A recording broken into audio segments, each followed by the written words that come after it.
कहानी की शुरुआत में हम थोंगली नाम के एक लड़के को देखते हैं जिसका कुछ घुड़सवार लोग पीछा कर रहे थे। यहाँ थोंगली अपने चेहरे पे एक बड़ी सी मुस्कान लेकर भाग रहा था। यहाँ से सीन शिफ्ट होता है और हम थोंगली को उसके बचपन के समय में देखते हैं, जहाँ थोंगली कुछ लड़कों से अपना पीछा छुड़ाते हुए भाग रहा था।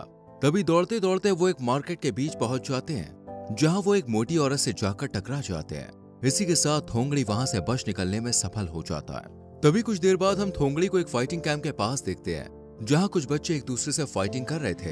यहाँ इन सब बच्चों को ट्रेन करने वाला और कोई नहीं बल्कि थोंगली का अंकल ही था। यहाँ थोंगली अपने अंकल से उसे फाइट कैंप में शामिल करने के लिए कहता है, साथ ही वो उसे ट्रेन करने को भी कहता है, लेकिन अंकल उसे साफ साफ मना कर देते हैं और वो उसे इस चीज के लिए अपने पिता से इजाजत लाने को कहते हैं। लेकिन थोंगली को पता था कि उसके पिता इन सब चीजों के लिए किसी भी सूरत में हामी नहीं भरेंगे।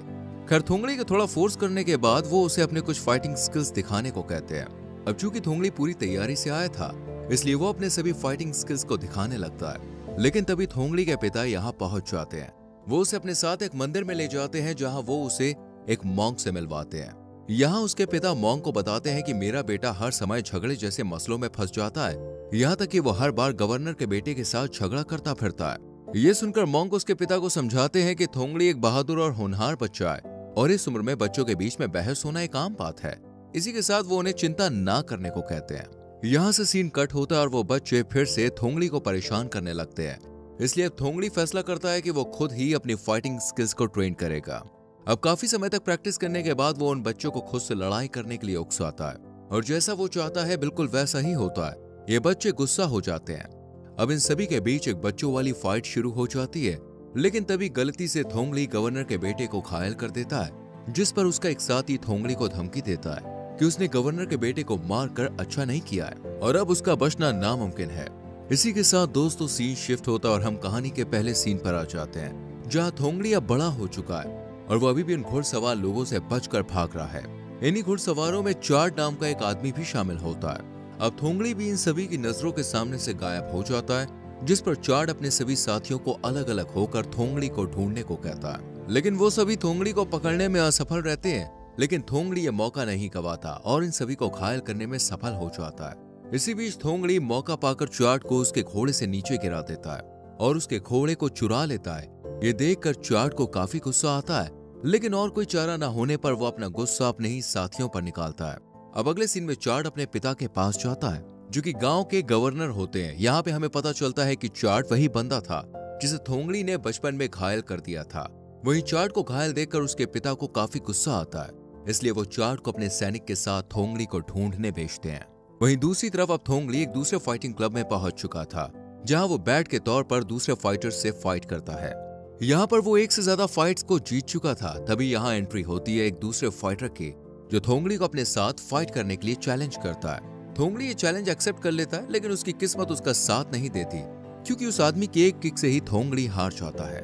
अगले सीन में हम थोंगली के पास एक शराबी को देखते हैं, जो उसे बताता है, ए भाई, तेरे पास काबिलियत तो है, लेकिन तेरी सफलता में तेरा ओवर कॉन्फिडेंस बाधा बन रहा है। अरे तुझे किसी प्रोफेशनल से ट्रेनिंग लेने की सख्त जरूरत है भाई।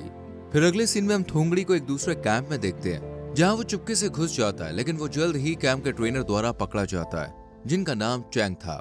वहीं टैंग की एक खूबसूरत बेटी भी थी, जिसका नाम सोए था। टैंग जल्द ही थोंगली की स्किल्स देखकर इम्प्रेस हो जाता है, जिसके बाद वो थोंगली को अपने कैंप में ज्वाइन भी कर लेता है। यहाँ थोंगली इंट्रोडक्शन के दौरान अपना नाम कुछ और ही बताता है, जिसके कारण आगे चलकर जल्द ही एक बड़ी समस्या खड़ी होने वाली थी। तभी हमें पता चलता है कि सोए को भी फाइटिंग स्किल्स सीखने की इच्छा थी, लेकिन अपने पिता के डर के कारण वो कुछ नहीं कर सकती थी। वहीं दूसरी तरफ हम थोंगली को ट्रेनिंग करते हुए देखते हैं और तभी चार्ट अपने अंकल और उनके सैनिकों के साथ यहाँ पहुंच जाता है। दरअसल उन्हें यह खबर मिली थी कि थोंगली यहाँ टैंग के कैंप में छुपा हुआ है। ये देखकर कैंप में मौजूद सभी लोगों को बहुत गुस्सा आता है, लेकिन वो कुछ कर नहीं सकते थे। तभी एक सैनिक इनके कैंप चेकिंग करने लगता है, जहाँ उसे सैम नाम का एक दूसरा बंदा मिलता है। अब चार्ट के अंकल टैंग को एक मुजरिम छुपाने के लिए सजा देने वाले थे, पर तभी यहाँ थोंगली की एंट्री होती है। वो चार्ट के अंकल को सभी लोगों को छोड़कर खुद उसे पकड़ लेने को कहता है और वो बिल्कुल ऐसा ही करते हैं। लेकिन आखिर में कमांडर उन सभी गाँव वालों को सबक सिखाने के लिए उनके घरों में आग लगाने लगता है। यहाँ सभी लोगों को परेशानी में देख थोंगली अपने आप को अपने दुश्मन के चंगुल से छुड़ाता है और सीधे ही सभी सैनिकों पर धावा बोल देता है। और चार्ट जल्द ही अपनी जान बचाते हुए यहाँ से भाग जाता है। और आखिर में सब कुछ खत्म होने के बाद थोंगली टैंग से अपनी गलतियों के लिए माफी मांगता है। तभी वो यहाँ से जाने ही वाला था कि तभी टैंग उसे इसी जगह की तरह एक दूसरी जगह के बारे में बताता है जहाँ वो खुद को ट्रेन कर सकता था। इसी के साथ थोंगली यहाँ से चला जाता है। तभी बीच रास्ते में उसकी मुलाकात बूनकार्ड नाम के एक लड़के से होती है। यहाँ पे हमें पता चलता है कि बूनकार्ड थोंगली की फाइटिंग स्किल्स देखकर काफी इंप्रेस हो चुका था, इसलिए वो थोंगली का काफी पहले से ही पीछा कर रहा था। अब जल्द ही वो दोनों एक थिएटर के पास पहुंचते हैं जहां वो दोनों थिएटर को देखते हुए अपनी रात गुजारते हैं। इसी दौरान थोंगली को कुछ चौंकाने वाली चीजें दिखाई देती है। वो देखता है कि एक एक्टर बड़ी ही आसानी से छलांग और सोमरसॉल्ट लगा पा रहा था। तभी थोंगली मौका पाकर थिएटर के पीछे पहुंचता है जहां उसकी मुलाकात मिस्टर ली से होती है। मिस्टर ली उसे सोमरसॉल्ट जैसे करतब को दिखा रहे थे। अब थोंगली वहां उन्हें सभी स्किल्स सिखाने को कहता है जो उन्हें आती है, लेकिन वो उन्हें साफ साफ मना कर देते हैं। अब थोंगली भी उन्हीं की तरह ही एक्टर बन जाता है, जिसके बाद वो थिएटर में प्ले करते हुए एक दूसरे से फाइट करते हैं। वहीं थिएटर खत्म होने के बाद थोंगली मिस्टर ली को शराब पिलाकर वो सभी स्किल्स सिखाने के लिए राजी कर लेता है, जिसके बाद वो काफी खुश होता है।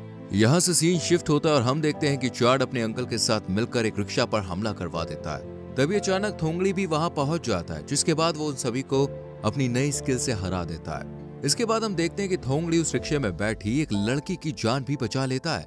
अब वो लड़की थोंगली को शुक्रिया कहने के साथ ही उसे अपनी एक रिंग भी देती है। ये देखकर थोंगली थोड़ा कंफ्यूज हो जाता है। तभी वो लड़की थोंगली को बताती है कि तुम इस रिंग को तब तक अपने पास रखना जब तक कि मैं तुमसे दोबारा ना मिलूं।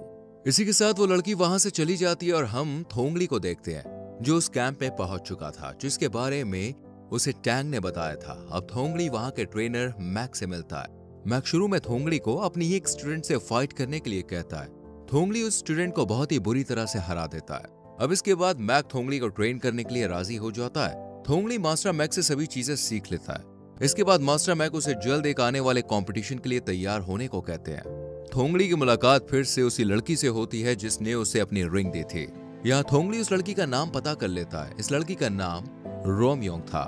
अब थोंगली उसे उसकी रिंग वापस करने लगता है कि तभी रोमयोंग अपनी रिंग वापस लेने से मना कर देती है। वो कहती है कि तुम्हें जल्द ही इस रिंग के असली मालिक के बारे में पता चल जाएगा जिसे तुम्हें यह रिंग देनी है। अब इसके बाद वो कंपटीशन का दिन भी आ जाता है जहां थोंगली अपने सभी विरोधियों को हराकर जीत जाता है। अब इस चीज को देखकर मास्टर मैक भी काफी खुश होता है, जिसके बदले वो थोंगली को लेटर ऑफ रिकमेंडेशन देता है और साथ ही उसे एक दूसरे मास्टर के पास रेफर करते हैं ताकि वो बाकी बची हुई स्किल्स अपने अगले मास्टर से सीख सके और एक बेहतर फाइटर बन सके। अब थोंगली मास्टर मैक की बात मान लेता है और दूसरे मास्टर के पास पहुंच जाता है जहां वो बाकी की बची हुई सभी चीजों को सीख लेता है। अब यहाँ के मास्टर द्वारा दिए गए हथियारों को लेकर वो अपने सभी साथियों के साथ आगे जाता है कि तभी रास्ते में चार्ट के अंकल उसे देख लेते हैं। चार्ट के अंकल फौरन उस पर हमला कर देते हैं, लेकिन इसी बीच बूनकार्ड घायल हो जाता है। अब थोंगली गुस्से में सभी हमलावरों की ठुकाई करता है, पर इसी बीच चार्ट का अंकल यहाँ से भाग निकलता है। वहीं ज्यादा समय न लेते हुए थोंगली बूनकार्ड को घोड़े पर बैठाता है और गांव की ओर निकल जाता है। लेकिन यहाँ कोई भी उसकी मदद करने के लिए राजी नहीं होता है, यहाँ तक कि गांव वाले उससे झगड़ा करने लगते हैं। तभी एक आदमी बूनकार्ड की मदद के लिए आगे आता है, जिसकी वजह से बूनकार्ड की जान बच जाती है। अब थोंगली उस आदमी से उसका नाम पूछता है। यहाँ वो आदमी अपना नाम रुन बताता है। थोंगली रुन से कहता है कि तुमने हमारी मदद की है, इसका एहसान मैं जरूर लौटाऊंगा। इसी के साथ रुन वहां से चला जाता है। यहाँ से सीन शिफ्ट होता है और हमें थोंगली और रोमयोंग को एक बार फिर से साथ दिखाया जाता है। रोमयोंग थोंगली को बताती है कि इस गांव के गवर्नर को फाइट देखने का काफी शौक है, इसलिए वो जल्दी ही यहाँ एक फाइट बैटल को ऑर्गेनाइज करवाने वाले हैं। ये सुनकर थोंगली इस फाइट बैटल में ज्वाइन हो जाता है। इसके बाद ये बैटल गवर्नर की निगरानी में एरेना में होने वाली थी। तभी यहाँ थोंगली की मुलाकात उसी फाइटर से होती है जिसने शुरू में थोंगली को हराया था। यहाँ थोंगली को पता चलता है कि वो आदमी और कोई नहीं बल्कि रोमयोंग के अंकल थे, जिनका नाम रो था। अब थोंगली को रो से फाइट करनी थी और इस काम में वो सफल भी होता है।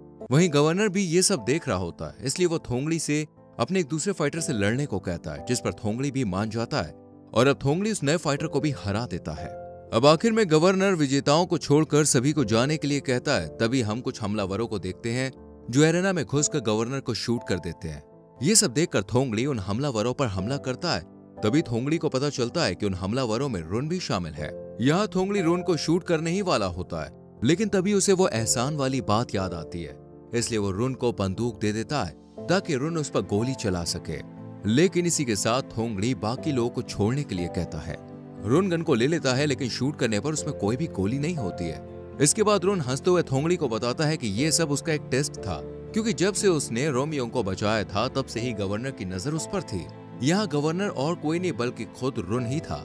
अब रुन थोंगड़ी को अपने साथ ज्वाइन होने के लिए कहता है, लेकिन थोंगड़ी साफ तौर पर मना कर देता है। इसलिए गवर्नर उसे एक चैलेंज ऑफर करता है, जिसमें इस शर्त के अनुसार जो कोई भी इस चैलेंज को जीतता है तो दूसरी पार्टी उसकी गुलाम बन जाएगी।